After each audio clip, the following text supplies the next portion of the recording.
और शॉकिंग बात तो ये है कि इलेक्ट्रिक व्हीकल्स पे तो ये लिमिट अराउंड 35% है। तो वो इसीलिए बहुत सारे लोग तो मतलब इलेक्ट्रिक कार्स का टॉप मॉडल परचेज करके और उसका जैसे ही एसेट का वैल्यू कम होता है फिर वो नया वो कर देते हैं। तो गवर्नमेंट बोलती है कि आप अपनी कार पे हर साल 15% डेप्रिसिएशन क्लेम कर सकते हो अपनी इनकम में से। सो फॉर एग्जाम्पल अगर आपने 10 लाख की गाड़ी ली तो उसका 15% होता है 1.5 लाख रुपए। तो आपका समझो कि इनकम है 12 लाख रुपए, तो आप कॉर्पोरेट कार बायर हो, हाँ, तो उसके लिए भी एक अलग से डिस्काउंट रहता है। वो डिस्काउंट अलग रहता है, हाँ, अलग है। वो डिस्काउंट भी आपको तो ज्यादा मिलता है उसमें। लेकिन अब इसमें काफी सारे हमारे व्यूअर्स ये पूछेंगे कि भाई वो अगर जॉब करते हैं तो क्या 7 साल के अंदर उसको जो एक्चुअल कार का कॉस्ट है वो उतना का उतना ही रहेगा, मतलब उसको इंटरेस्ट फ्री कार मिल जाती है अगर वो डेप्रिसिएशन क्लेम करता है 7 सालों तक। राहुल, आज मेरा एक क्वेश्चन है कि ज्यादातर लोग बढ़िया बढ़िया कार लेते हैं और समझो कि 3-4 साल में ही, मतलब 5 साल भी नहीं होने देते, एक कार सोल्ड कर बेच देते हैं कार अपनी। उसके पीछे उनका क्या एम रहता है, क्या कुछ फायदा रहता है, या क्या है उनका एम, वो आम पब्लिक को पता नहीं रहता कि भाई ये भाई, और अपने भी सोचने लगता है कि अभी तो उसने कार लिया तो क्या हो गया, कार बेच दिया 2 साल में, फिर नया कार लेते। हाँ। अपने को ऐसा लगता है कि भाई इसको कुछ प्रॉब्लम आ गया है, इसने कार लिया, मगर वो दूसरा कार वो तुरंत बाई कर लेता। हाँ, सही तो बात। इसके पीछे क्या राज है, वो थोड़ा आप मेरा कंफ्यूजन दूर तो कीजिए। ये है ना, बहुत ही कॉमन चीज है, मेरे फ्रेंड सर्कल में भी ये काफी कॉमन है। और जनरली आप ये देखोगे जो बिजनेस करते हैं लोग, जो बिजनेस मैन है वही जनरली ये टाइप से करते हैं। और मैंने 1-2 जन से इसका चीज समझने की भी कोशिश की थी। अब इसका जो राज ये है कि भाई बिजनेस ओनर जो भी होता है वो अपनी कंपनी के नाम पे पहली बात तो वो गाड़ी परचेज करता है। अच्छा, ठीक है, तो उसका एक बहुत बड़ा मोटिव ये रहता है कि लग्जरी प्लस टैक्स सेविंग। ठीक है, तो ज्यादातर लोगों को ये पता नहीं होता है कि भाई हमारे इनकम टैक्स में एक ऐसा क्लॉज आता है जो कि आप अपनी कार पे डेप्रिसिएशन क्लेम कर सकते हो। तो उसका मतलब ये होता है, फॉर एग्जांपल आपने कोई 10 लाख रुपए की गाड़ी ली, ठीक है, और आप वो गाड़ी को बिजनेस पर्पस के लिए यूज कर रहे हो। एज अ बिजनेस ओनर आपके लिए कार एक रिक्वायरमेंट है और वो आपको बिजनेस करने का एक जरिया है, वो उसके बीच का एक पार्ट है। तो गवर्नमेंट बोलती है कि आप अपनी कार पे हर साल 15% डेप्रिसिएशन क्लेम कर सकते हो अपनी इनकम में से। सो फॉर एग्जाम्पल अगर आपने 10 लाख की गाड़ी ली तो उसका 15% होता है 1.5 लाख रुपए।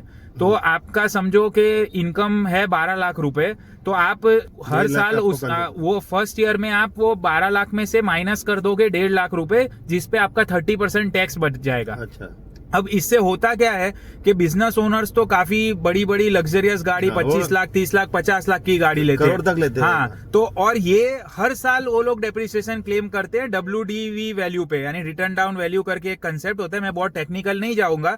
तो सपोज आपकी गाड़ी आज 10 लाख की है, अगले साल उसमें से 15% माइनस हो जाएगा, तो उसकी एक नई वैल्यू बनेगी। ऑब्वियसली जिस चीज का रेट गिरेगा तो गवर्नमेंट फिर वो नई वैल्यू पे और 15% करेगी। तो ज्यादातर बिजनेस ओनर्स क्या करते हैं कि भाई 4-5 साल में या उससे पहले भी नई नई कार परचेज करते हैं और उसको अपने कंपनी एक्सपेंस में बताते हैं।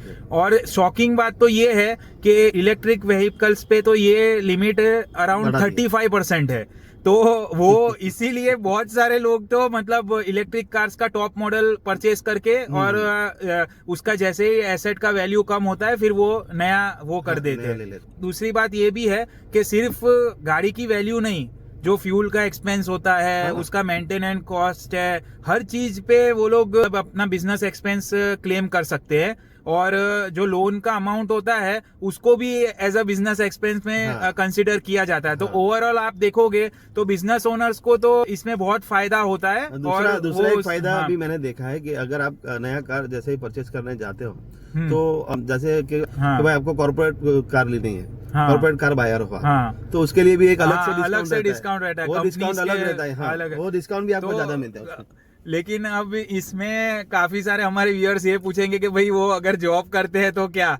तो अनफॉर्चुनेटली हमारा सिस्टम ही इस तरीके से बनाया गया है कि ये सारी जो पर्क्स है वो बिजनेस ओनर्स को ही है, जॉब वालों को तो पूरा का पूरा पैसा देना ही है। गवर्नमेंट का एक तरीका है कि भाई मोटिवेट कर रहा है भाई बिजनेस ओनर्स को, आप कि आप अपना भी बिजनेस करिए और उसमें आपका जो भी ट्रेवल एक्सपेंसेस है उसको भी आप इसके करें। अंदर कवर कर सकते हैं। हम फ्यूचर में इसके ऊपर डिटेल में भी वीडियो बनाएंगे, हाँ। बट हम इसको बहुत टेक्निकल नहीं करना चाहते। आप अपने सीए से भी पूछ सकते हो कि भाई ये टाइप का जो डेप्रिसिएशन का फायदा है उसको आप कैसे यूज कर सकते हो।